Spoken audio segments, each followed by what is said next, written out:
Сәлеметсіздер ме балалар? Ойларың қалай? Көңіл күйлерің қалай? Ондай болса ол. Балалар, біз қазір қай кезеңде өтіп жатырмыз?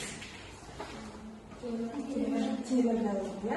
Өткен сабақтарда біз қандай қорымдарды өттік? Кім айтты? Қандай обаларды, қорымдарды өттік? Шеректі патша. Шеректі патша қорымы? Беш шатыр. Обасы, иә? Жақсы. Енді балалар, қазір мен сендердің үйге білімдеріңді сұрау тексеру үшін жаңа айтқандай үй тапсырмасы ақиқат немесе жалған әдісімен тексеремін.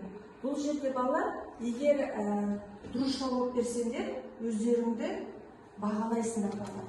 Дұрыс жауап берсеңдер, 1 ұпаймен әркім өздерін не жасап отырасыңдар, бағалап отырасыңдар. Бұл жерде балалар стрелкаңды 5 деп тұр, сендер жаңағы оны қазіргі мысалы дұрыс жауап берсеңдер, 1 ұпай дедім ғой, 1-ге жақындатасыңдар. Одан кейін әрбір бағалау бойынша бұл жаңағы тақтада көрсетіліп тұрады. Қанша ұпай қосуларың керек, сөйтіп жаңа қосып, ең соңында сабақ біткенде қанша ұпай алғандарыңды не жасайсыңдар? Маған айтасыңдар. Біріншіні кім айтады? Алманабек. Шеректі патша құраны алматы облысының орналасқан. Ақиқат па жалған ба? Жалған. Дәлелден. Ол шығыс Қазақстанда Зайсан ауданында табылған. Тамаша, жарайсың, 1 ұпай. Келесі екіншісін кім оқиды? Екіншісін кім? Абайда шатыр обасын Ақышевті зерттеген. Ол ақиқат. Жарайсың. Келесі үшіншісін кім айтады дейді? Алайын. Бешатыр обасынан алтын 5 жұлдыз табылды. Бұл жалған, себебі алтын 5 жұлдыз ол шіліктеден табылған. Жарайсың. Келесі 4-шісін кім айтады дейді?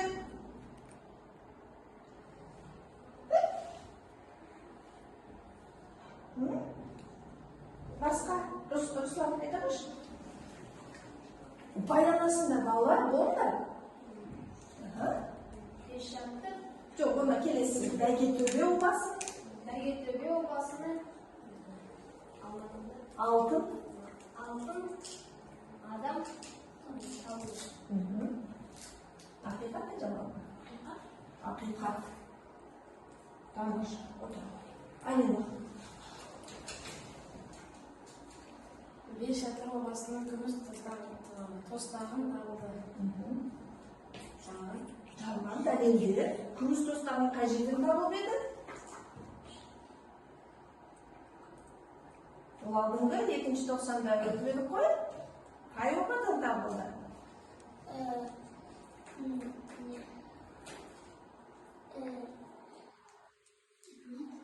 Атыс, бала 2-ші 90-да қай обанда? Қай обаны өтіп біз 2-ші 90-да?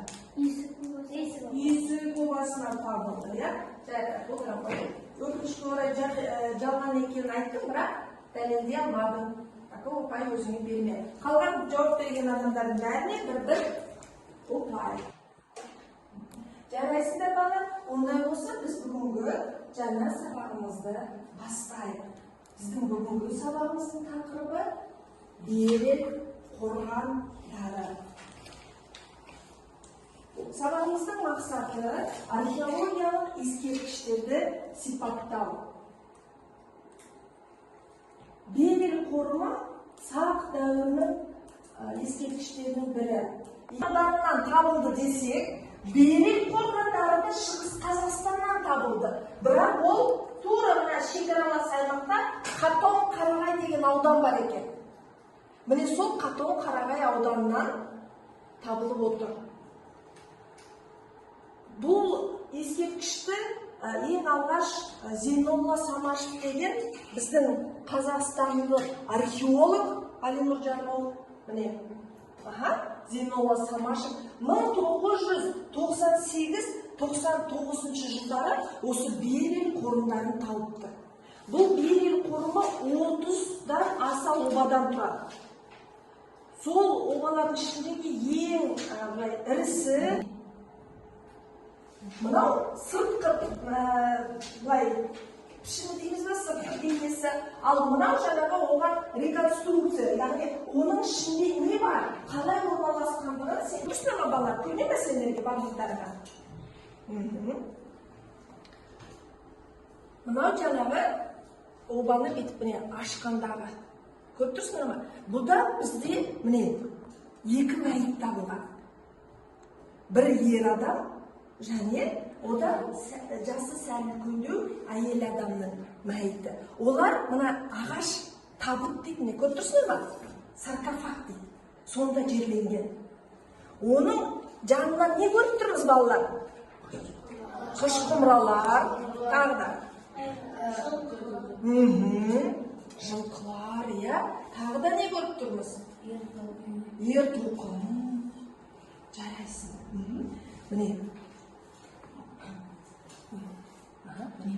Мынау жаңағы тағы да жарайтын ғой, табыт саркофаг. Көріп тұрсың ма? Археологтар осы зиратты ашқанда, жаңа зерттегенде, бұл жай қарапайым адам емес. Бұл патша немесе тайпа көсемі болуы мүмкін деген болжам жасады. Бір ерекшелігі балалар, мына өткенде біз шілік тобасын айттық қой. Шілік тобасын айтқан кезде біз айттық, адамды мысалы саркофагқа табытқа салды ғой, одан кейін оны жердің үстіне бүйтіп қойғанда, сөйтіп үйінді жасаған. Өткен сабақта сөйтіп айттық қой. Ал Бебел қорымында жаңағы мына ағаш саркофагты табытты жердің астына көмген екен. Не құрылым? Тереңірек жасаған. Сонымен қатар тағы бір ерекшелігі, бұларда жаңағы мына мәйітті, сонымен қатар мына жылқыларды бальзамдау. Яғни не құрылым? Олар көбірек сақталуы үшін. Осындай жаңағы жылқылардың дейді сырттарын мына қайыңның майымен жаңағы майлаған екен. Көрді ма? Осы бальзамдау бар. Сонымен қатар жаңа жердің астында мәңгі тоң дейді, мұз. Бұларға қатон қарағайда, яғни Алтай тауында, тау бізде биік қой, биік тауда бізде қандай болады балалар? Суық болады. Міне осы суық бар. Одан кейін жаңағы мына бальзамдау бар. Бұлардың жаңа мәйіттерінің неғұрлым жақсы сақталуына көмектескен. Мына екі мәйіт біздің заманымыздан бұрын 294 жылы жерленгені анық талып тұр. Көрдіңдер ме?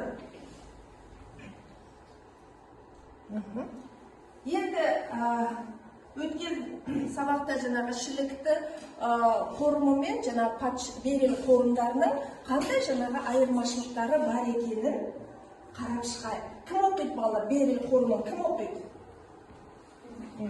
Азат. Жердің төменгі қабатында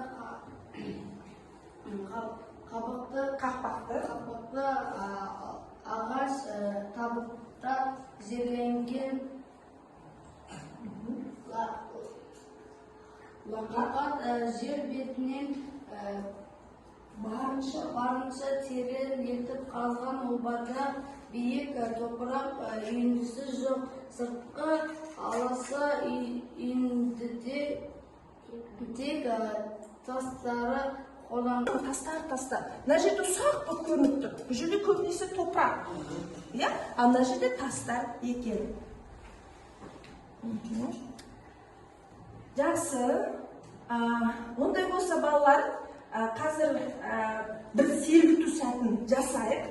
Сергіту сәтін жасағаннан кейін бір видео тыңдап, біз бүгінгі жаңағы алған білімдерімізді тапсырма арқылы орындаймыз.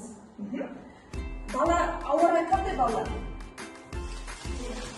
Суық, не жауапты? Қар жауапты.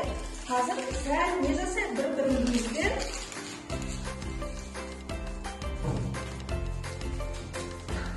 Қалай дана? Қарды артына келіп лақтырып ойнаймыз ғой, иә? Старт. Давай, сөйтіп бір-бірімізге не жасайық? Ойнап көрейік. Ойынның соңында балалар, ең соңында әрбіріміздің қолымызда бір-бір жаңағы қарт қалуы керек. Лақтырып ойнаңдар балалар, сен тұрсаңдар. Қатты-қатты не істейді, ақырындасы.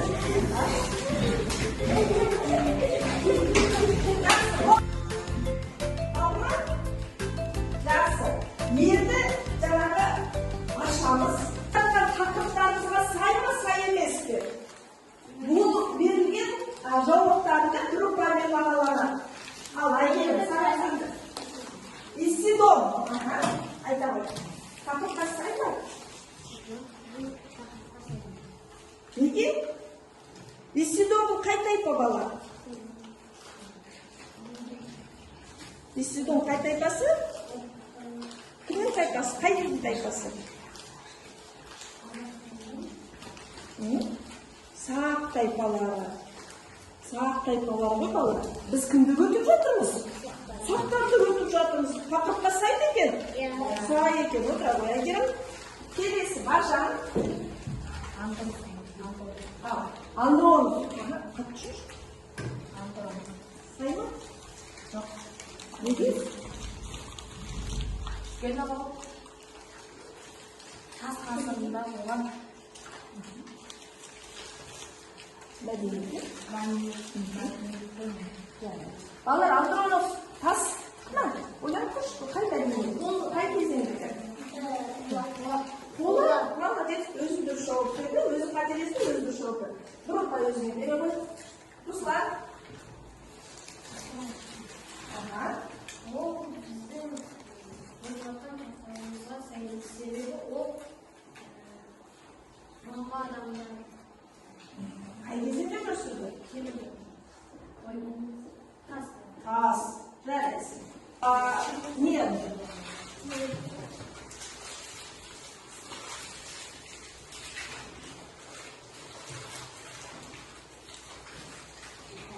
Оң жағалауындағы Берел ауылынан оңтүстік батысқа қарай 7-8 шақырым жерде орналасқан. Ресей ғалымы Вильгельм Радлов 1865 жылы Берел ескерткіштеріне алғаш рет зерттеу жүргізіп, осы аумақтағы ең алып нысан үлкен Берел торының ашқан болған. Радлов зерттеуінен 100 жылдан кейін Берел торына Ресей мемлекеттік Эрмитажы ұйымдастырған экспедицияны археолог Сергей Сорокиннің басшылығымен археологиялық қазба жұмыстарын жүргізді. Археолог Радлов сыйлығының иегері, Германия археологиялық институтының корреспондент мүшесі. 1998 жылдан бастап әлде барланатында дәуірінің біздің заманымыздан бұрынғы. Жақсы балалар, видеоны тыңдап көрсек, жаңа видеодан алған білімдеріміз, жаңа сабақты түсіндіргендегі білімдерімізді пайдаланып, қазір бірнеше тапсырма орындаймыз. Бірінші тапсырма дәптерді ашамыз. Бірінші тапсырма балалар, Берел қорғанынан табылған жәдігерлерді анықтаңыз. Бізге шамамен неше 6 балалар, өзімізді 6 жаңаға табылған затты анықтап дәптерлеріне жазамыз.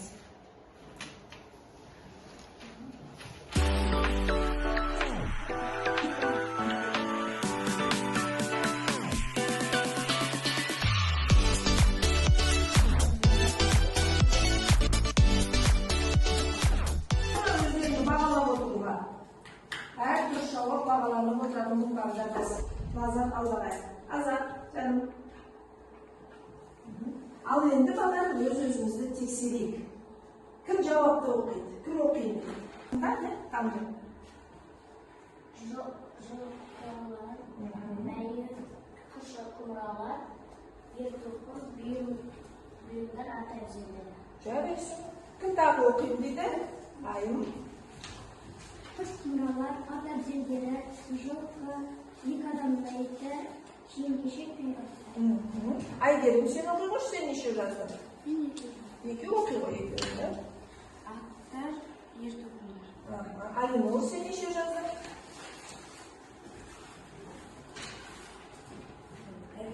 аяқлар, ер адамның аяқты, ер-тоқым, ұзын аяқтар, әйел адамның аяқты, ішіге бөлінеді. Енді балалар, міне сендерге. Егер 5-6 жауапты жазсаңдар, 3 ұпай қосасыңдар. 3-4 жауап жазсаңдар, және олардың дұрыс болса, 2 ұпай қоясыңдар. Ал енді бір немесе екеуіне жауап берсеңдер, онда өздеріңе 1 ұпаймен бағалайсыңдар. Балалар, бізде келесі тапсырмамыз фраер моделі.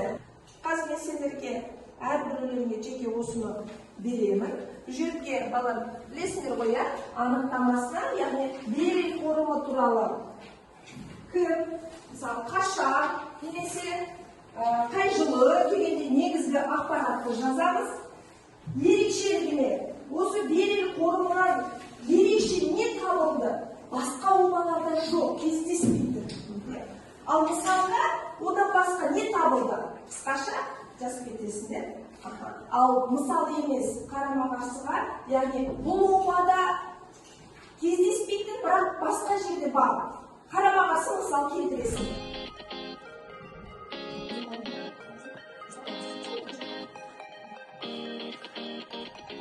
Уақытымыз осымен аяқталды.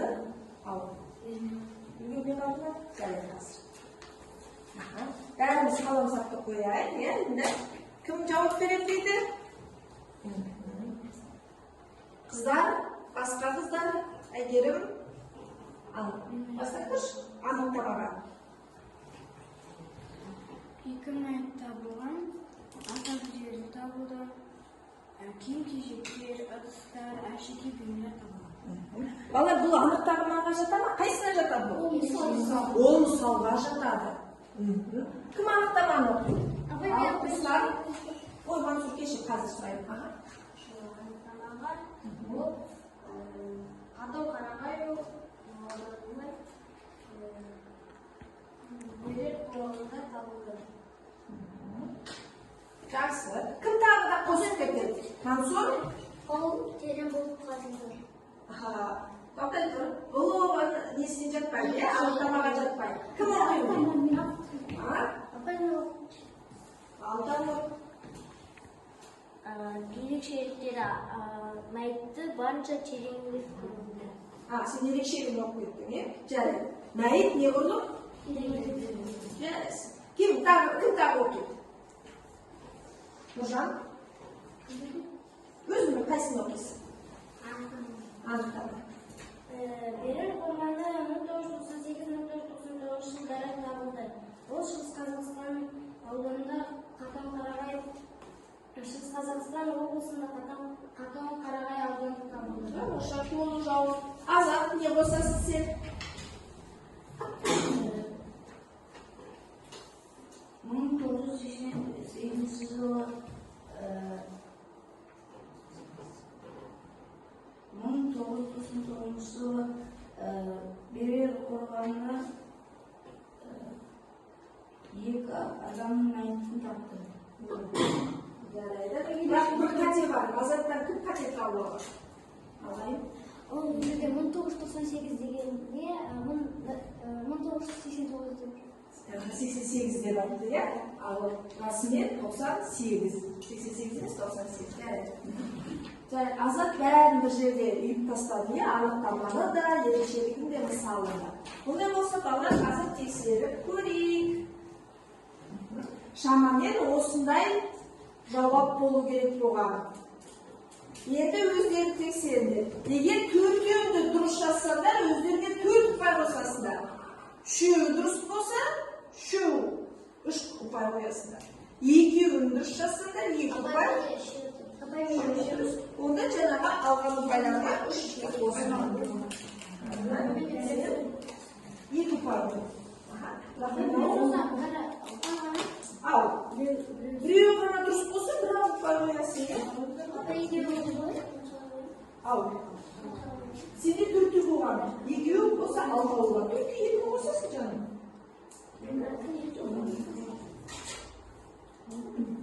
Түсінді? Білгендер ма? Жақсы. Енді Endi bizde tağda bir tapsırma. Beril qorumunun 5 şartları және шілікті қорғандардан ерекшелігін атаңыз. Үш ерекшелігі. Азат. Ой, Бақжан. Бірінші ерекшелігі мәйітті тереңірек қазды.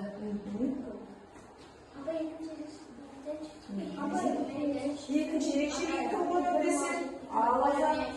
Екінші ерекшелігі мәйіттің жанына сая киім-кешек қойды.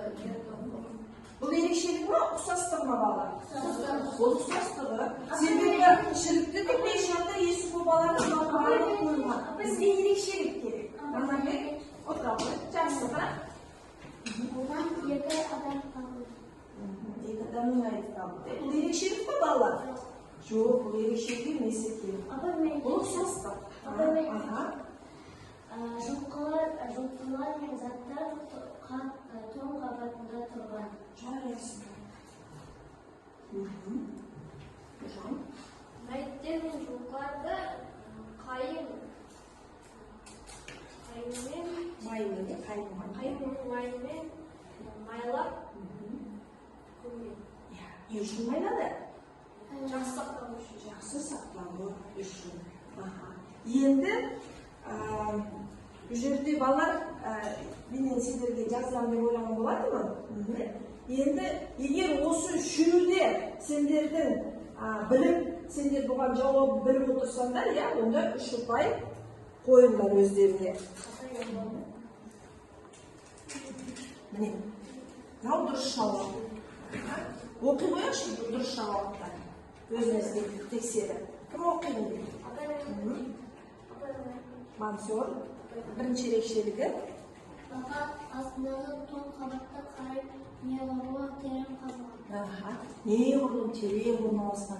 Жаңа сендер дұрыс жауап берді. Келесі екінші ерекшелігі кім оқиды дейді? Алайын. Мәйітті саркофагқа жерлейді. Оған мәйітпен бірге бірнеше күн жерлейді. Егер мысалы біз шілікті 5 шатыр обаларында өздерімен бірге жылқы болып екен? Жоқ. Болса неше ғана жылқы? Bir ғана жылқы. Ал мұнда бақанда неше жылқы жерленген? 13 жылқы жерленген. Қараңдаршы. Тамасы. Үшінші ерекшелігі кім оқиды деді? Алазат. Бақа астынан тоң қабат болғандықтан мәйітпен жылқылар ұзақ бұзылмай сақталған мәйіттер пайдаланылған. Бұл ерекшелігі де сендер таптыңдар.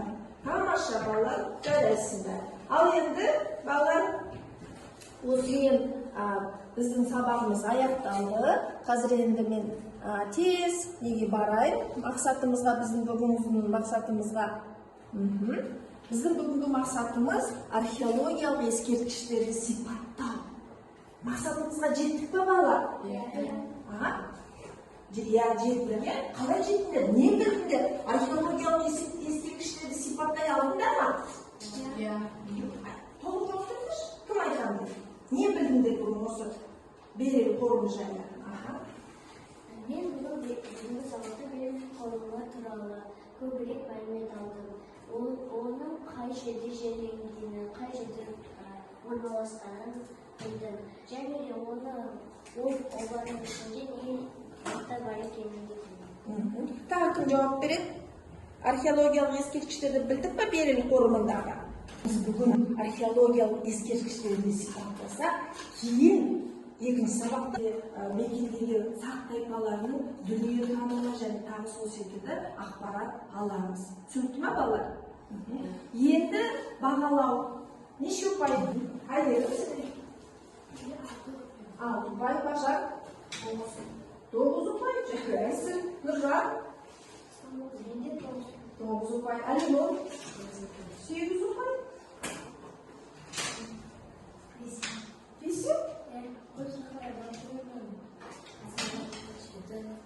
7. Қыздар? 10. Айып? 10. Насу? 10. Жақсы. Тамаша. Үйге балалар осы Берел обасынан табылған олжаларды пайдаланып 2500 жыл бұрын өмір сүрген адамды бір күнгі өмірін суреттеңіз.